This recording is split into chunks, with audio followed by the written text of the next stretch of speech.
Je suis content parce qu'on fait un bon travail, les joueurs sont très impliqués. Moi je l'ai dit depuis le début, on essaye d'instaurer une mentalité d'excellence, de professionnalité et surtout d'ambition. Parce que je pense qu'il y a de la qualité, il y a du talent, il y a du travail. Et on peut faire un bon tournoi, en tout cas c'est ce qu'on espère. Donc je vois que les joueurs sont très impliqués et je suis très content avec le travail.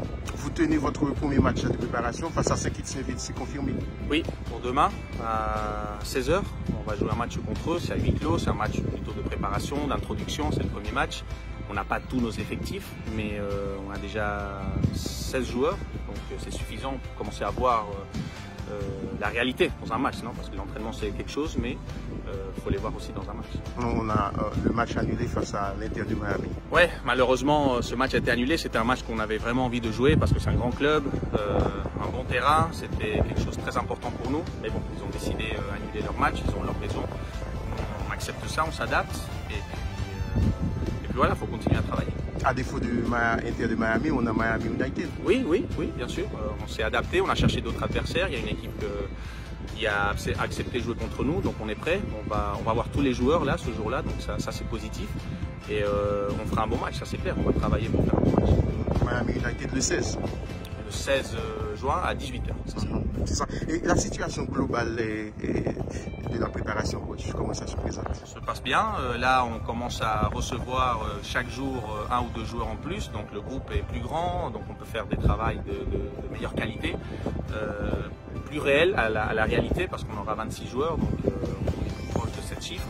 Et la préparation se passe bien, on fait du travail à l'hôtel, on fait du travail ici sur le terrain, on fait des vidéos, on fait des analyses individuelles, des analyses collectives. Et surtout, le plus important, on fait un travail psychologique de groupe pour essayer d'instaurer cette mentalité que je dis toujours de travail, d'effort, de sacrifice, de famille unie, c'est ce qu'on veut. Donc je pense qu'on est dans le bon chemin, mais il reste beaucoup de temps pour essayer de maintenir cette mentalité. Vous préconisez le vivre ensemble entre les joueurs? Oui, c'est très important. Eux, c'est les protagonistes sur le terrain, donc ils doivent être ensemble, ils doivent se respecter, ils doivent s'apprécier, et je vois qu'ils font ça, parce que je vois l'unité du groupe sur le terrain et aussi à l'hôtel, dans toutes les activités qu'on fait. Et ça, c'est le plus important, parce qu'après ça, on est performant sur le terrain et on est un peu plus proche de la victoire. De bonnes perspectives pour la suite? Bon, au niveau travail, oui. Après, c'est clair que les résultats et la compétition, c'est différent. On ne peut pas tout contrôler. Les résultats ne dépendent pas à 100% de nous. Il y a un adversaire en face qui ont de la qualité. Ils sont aussi ambitieux et ils ont envie de gagner. C'est normal. Donc, en tout cas, de ce qui dépend de nous, du travail, de la mentalité, de l'organisation, ça va très bien. Là, je suis très content. Et après, on devra voir sur le terrain comment ça se passe dans la compétition. Merci, coach. Merci.